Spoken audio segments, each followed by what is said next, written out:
ଆମର ରାତି 8ଟାରେ ଆଜ୍ଞା ଗୁରୁବାର ଦିନ ଏମିତି ଗୋଟେ ପବନ ଆସିଲା ଯେ ଆଉ ଏଠି ବଞ୍ଚି ହବନି ବୋଲି ଆମେ ଭାବିଥିଲୁ। ପୁରା ଦକ୍ଷିଣକୁ ପବନ ବହିକିରି ଗଲା। ଆମ ଗାଁରେ ଯେତେ ଗଛ ଖୁଟ ଅଛି ତ ସବୁ ଭାଙ୍ଗି ରୁଚି ଗଲା। ତାପରେ ଘରର ଚାଳ ବି ରହିଲା ନାହିଁ। କାହାର ଟିଣ ଘର ଟିଣ ଉଡେଇ ନେଲା। ତାର ଆଜବେଷ୍ଟି ଘର ଆଜବେଷ୍ଟି ପୁରା ଭାଙ୍ଗିକିରି ପୁରା ଚୁରମାର ହେଇଗଲା। ତାଣ୍ଡବ ରଚିଛି କାଳ ବୈଶାଖୀ।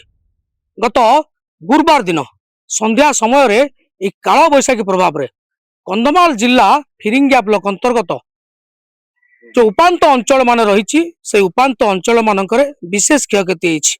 গাঁ গাঁরে অনেক লোকঙ্কর চাল ছপর উড়ি যাইতিবা বেলে রাস্তা ঘাটরে বড় বড় গছ পড়ি রাস্তা অবরোধ হয়েছে এবং আমি এই পরিস্থিতি দেখা পাই আজ পৌঁছিছু ফিরিঙ্গিয়া ব্লক কুয়েরমান্ডু পঞ্চায়েতৰ সুফিগুড়া গাঁরে। এই সুফিଗୁଡ଼ା ଗାଁରେ ଆପଣ ମୋ ପଛପଟେ ଯୋଉମାନେ ଅଛନ୍ତି ଏମାନେ ହଉଛନ୍ତି ସେ କାଳ ବୈଶାଖୀର ପ୍ରଭାବରେ ଯୋଉମାନଙ୍କର ଘର ସବୁ ନଷ୍ଟ ହେଇଛି, ଚାଳ ଛପର ଉଡି ଯାଇଛି, ସେଇ ବ୍ୟକ୍ତି ବିଶେଷ ସେଠି ଅଛନ୍ତି, ଗ୍ରାମବାସୀ ଅଛନ୍ତି। ସିଧାସଳଖ କଥା ହବା ଏଠି।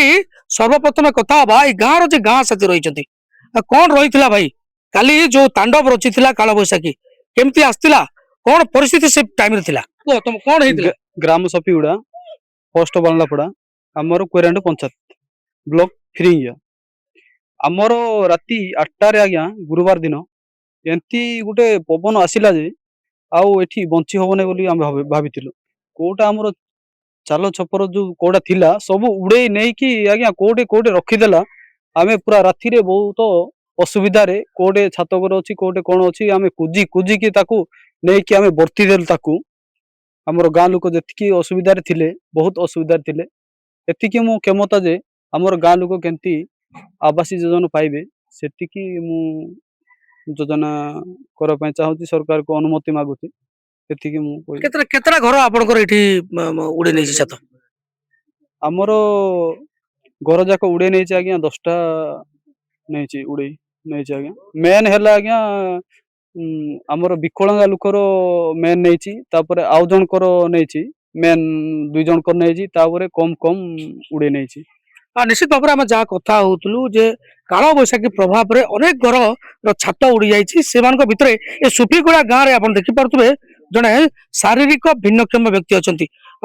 କୁଲି ମଜୁରୀ କରି ଯିଏ ତାଙ୍କ ପରିବାର ପରିପୋଷଣ କରନ୍ତି ଏବଂ ଆଜି ଗତକାଲି କାଳ ବୈଶାଖୀରେ ତାଙ୍କ ଘର ଛପର ଉଡି ଯାଇଛି। କଣ କହିବ କେମିତି କାଳ ବୈଶାଖୀ ଆଇଲା, ତମର କଣ କଣ ସବୁ କ୍ଷତି ହେଇଛି? ଆମର ଆଜ୍ଞା ବାହାରେ ଶୋଉଥିଲୁ, ଶୋଇବା ପାଇଁ ଗଲୁ। ଶୋଇ ନଥିବା ଟାଇମରେ ପବନ ଶବ୍ଦ ହେଲା। ଶବ୍ଦ ଯେମିତି ଉଠେଇକି ଗୋଟେ ବାରଣ୍ଡାକୁ ଗଲୁ। ବାରଣ୍ଡାକୁ ପହଞ୍ଚିଲୁ ଯେମିତି ଭଲ ବାତ୍ୟା ହେଲା ଭରି ହେଲା। ତ ଯୁଆଡେ ଯାଇଥାନ୍ତୁ ନା ଆଜ୍ଞା ସେଠାକେ ଠିଆ ହେଲୁ। ଭାତ ବି ଖାଇ ନଥିଲୁ, ସେଠାକେ ଠିଆ ହେଲୁ। ଠିଆ ଯେମିତି ଜୋରଦାର ହେଲା ଯେମିତି କୁଆଡେ ବି ଯାଇପାରିଲୁ ନାହିଁ। ପବନ ସେନେକା ଇଏ ରହିଲୁ ଆଉ। ସେନା ରହିକି ପବନ ସହିତ ବର୍ଷା ବି ହେଲା।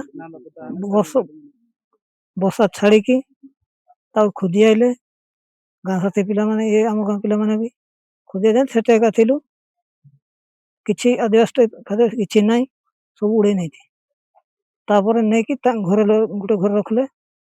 ସେଠୁ ଆଜି ସକାଳେ ଉଠିଲୁ। କଣ ଚାହୁଁଛ, କଣ ଦାବି କରିବ ତମେ, କଣ ସୁବିଧା ଦରକାର ତମକୁ? ଆମକୁ କଣ ଚାହିଁବା ଘର ଏକା ଦରକାର। ନିଶ୍ଚିତ ଭାବରେ ବର୍ତ୍ତମାନ ଯୋଉ ବେସାରା ହେଇଯାଇଛନ୍ତି ଏଇ ପରିବାର, ଘରର ଛାତ ଉଡି ଯାଇଛି, ବେସାରା ହେଇଯାଇଛନ୍ତି ଏବଂ ଆମ ଗଣରେ ଆଉ ଜଣେ ବୁଢା ବାପା ଅଛନ୍ତି। କଣ କହିବେ ମଉସା, ତମ କାଲି କେମିତି କାଳ ବୈଶାଖୀ ହେଲା, କଣ କ୍ଷତି ହେଇଛି ତମର? ଦେଖନ୍ତୁ ବାବୁ, ମୁଁ ଜନ୍ମ ହେଲା ଦିନଠୁ ଏଇ ଭଳିଆ ପବନ ହେଇନଥିଲା। ମାନେ ଏମିତି ପବନ ହେବ ବୋଲି ମୁଁ ଭାବିବି ନଥିଲି। ସନ୍ଧ୍ୟା 7ଟା ପରେ 8ଟା ପ୍ରାୟ ହେଇଥିବ। ସେତେବେଳକୁ ଏମିତି ପବନ ବହି ଆସିଲା ଉତ୍ତର ଦିଗରୁ, ପୁରା ଦକ୍ଷିଣକୁ ପବନ ବହିକିରି ଗଲା। ଆମ ଗାଁରେ ଯେତେ ଗଛ ଖୁଟ ଅଛି ତ ସବୁ ଭାଙ୍ଗି ରୁଚି ଗଲା। ତାପରେ ଘରର ଚାଳ ବି ରହିଲା ନାହିଁ। କାହାର ଘର ଟିଣ ଉଡେଇ ନେଲା। ତାର ଆଜବେଷ୍ଟି ଘର ଆଜବେଷ୍ଟି ପୁରା ଭାଙ୍ଗିକିରି ପୁରା ଚୁରମାର ହେଇଗଲା। ତାପରେ ବିଶେଷ କରି ଯୋଉ ଦେଖୁଛନ୍ତି ତାର ଅକର୍ମଣୀୟ ଯୋଉ ହେଇଛି ଯୋଉ ପିଲାଟା, ତାର ଘର ସମ୍ପୂର୍ଣ୍ଣ ନଷ୍ଟ ହେଇଯାଇଛି। ଆଜବେଷ୍ଟି ଉଡେଇକିରି ପୁରା ତାର ନଷ୍ଟ ହେଇଗଲା। ତାଙ୍କର ଧାନ ଚାଉଳ ଭିତରେ ରହିଗଲା। ଏମାନେ ବି ଭିତରେ ନଥିଲେ, କୁଆଡେ ସନ୍ଧ୍ୟା ଟାଇମରେ କୁଆଡେ ଯାଇପାରୁନଥିଲେ। ଏ ଯୋଉ ଆମର ଗାଁ ସାଥୀ ପିଲା ଆଇଲା, ତାପରେ ଗାଁ ଲୋକ से लोकटा मरीगला कि बंचीगला देख बोली देखीगला से भितर ठिया होकर थे अन्य गोटे आर गोटे गाँव में गोटे घर अच्छी अग्रगामी लोक जो घर कर से गोटे बखरा दिखाई बर्तमान बर्तमान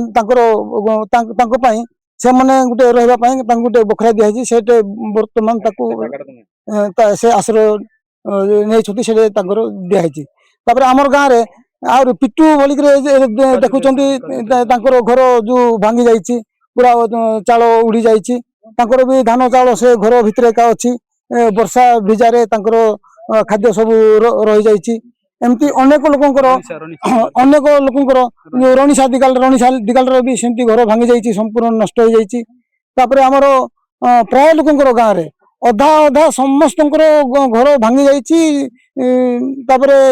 जो बैराजर भूर गोटे जो माने रुषेई घर तार शाल चाल सब उठी जाइए एमती प्राय लोकंर जो वार्ड मेंबर आजबेस्ट प्राय गुंड हो जाइए गाँव में कार ना कह समस्त एमती घर माने अधा अधी एमती सब नष्ट हो जाइए। निश्चित भाव आम जहाँ कथा होतलु जे गाँव में अधिकांश परिवार घर उड़ी जाइए एवं आम सीधा सड़क दृश्य देखी ये हूँ से सुपीगुड़ा गाँव जो गोष्ठी केन्द्र रही यार हालत आपण मैंने देखिपे ये हालत ही बयान करुच्ची काल बैशाखीर तांडव केते भयंकर होती कंक्रीट सुपीगुड़ा जो गोष्ठी स्वास्थ्य केन्द्र गोष्ठी केन्द्र एवं से गोष्ठी केन्द्र संपूर्ण छात भुसुई पड़ी एवं ये ही बयान करुच्ची गतकाली किभली भाव में ये काल बैशाखी तांडव रची एवं आम एबे किसी समय पूर्व आम जो गाँव को आसलु गाँव में पहुंची जो राजस्व विभाग राजस्व निरीक्षक अच्छा बालंदापड़ा अंचल पचारि सीधा सड़क जे आप अनेक गाँव बुलिक आसर कौन देखी कौ कौ जगार एमती केते क्षयक्षति यार आकलन किभली करा जाय पारे। मोर बालंदापड़ा आरआई सर्कल मु इंचार्ज अच्छी बालंदापड़ा सर्कल मोर टोटाल विलेज होची 53 रु मो पाखु खबर आछि प्राय अधिकांश गाँ जोड़ा कि 35 रु 40 टा गाँव रो इनफॉरमेशन मो पाखु आसलानी प्राय मैक्सिमम गाँव रे घर द्वार भांगी मु बर्तमान तो बुलुची बर्तमान एबे सापीगुड़ा मौजार अच्छी सापीगुड़ा मौजार लोक मानकर जहाँ अभियोग अच्छी घर द्वार देखुची से माने जहाँ आपत्ति अभियोग देबे बर्तमान मु सरकार निकट में से जनईदेवी सरकार द्वारा जहाँ सुविधा सुजोग अच्छी से बहुत जल्दी मिल पाए। निश्चित भाव में आम आरआई महाशय संगे कथा होतलु सी भी कहते जे बांदापड़ा अंचल 30 रु 35 टी गाँ एवं काल बैशाखी प्रभावित होती समस्त दाबी रही एमाने समस्ते चाह बसी सरकारी सहयोग को। कंधमाल जिला बालंदापड़ा पंचायत सुफीगुड़ा गाँव सुब्रत कुमार महांती ओडिशा भास्कर।